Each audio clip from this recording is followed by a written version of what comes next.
Namaste friends. While discussing clutch till now, we have seen that force is required to disengage the clutch. To engage the clutch, we have force exerted by spring. The driver is required to press the clutch pedal to disengage the clutch. When clutch pedal is released, the clutch is engaged and the force exerted by spring causes the transfer of motion to clutch shaft. Now we will be talking about centrifugal clutch. In this type of clutch, the force required to disengage or engage the clutch is centrifugal force. As the speed of the engine shaft increases, centrifugal force comes into existence. With further increase in speed, the centrifugal force also increases. This causes the contact between flywheel, pressure plate and clutch plate. So the clutch is engaged and motion is transferred to clutch shaft. When the speed of the engine shaft is reduced, the centrifugal force is also reduced and the contact between the flywheel, clutch plate and pressure plate is lost, putting the clutch in disengaged position and no motion is transferred to the clutch shaft.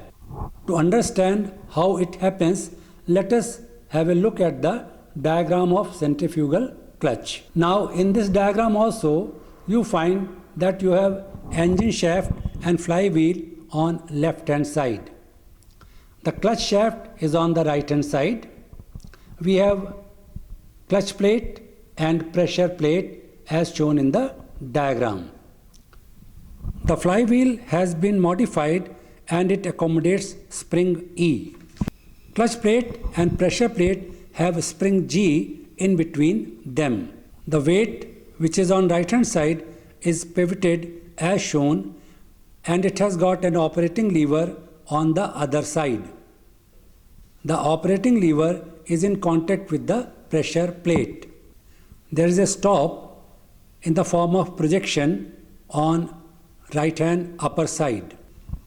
Now this is a section view, so we find spring E and spring G. The fact is that the number of springs may be 4, 6 or 8 depending upon the size of clutch and they are placed uniformly over the disc. When the speed of engine shaft increases, the weight tend to move outwards. This happens because of centrifugal force. This causes the operative lever to push pressure plate towards left, pressing the spring G.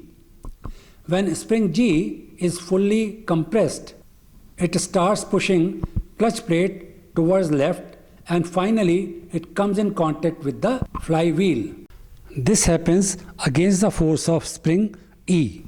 Now the flywheel, pressure plate and clutch plate are in contact with each other, causing the transfer of motion to clutch shaft. So this is the engaged position of the clutch.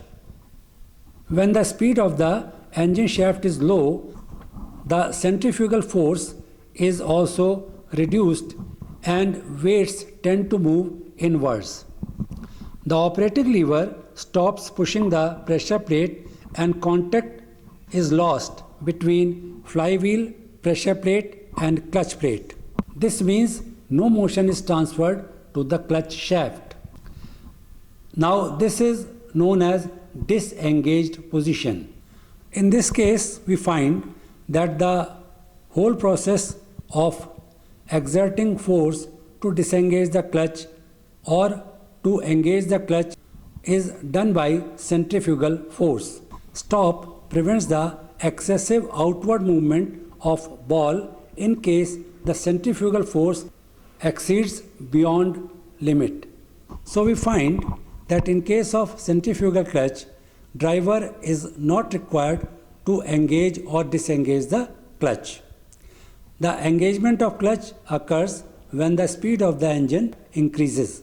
Because the increase in speed of engine shaft is gradual, therefore there is a gradual contact between flywheel, clutch plate and pressure plate. This fulfills the requirement of gradual transfer of motion to clutch shaft. Similarly, the decrease in speed of engine shaft occurs gradually, and therefore there is a gradual loss of contact between flywheel, clutch plate and pressure plate. This causes the gradual decrease in speed of the clutch shaft, and finally clutch gets disengaged. At low speed, the force exerted by spring E keeps the clutch in disengaged position. Well, this was about centrifugal clutch. Thank you for watching this episode.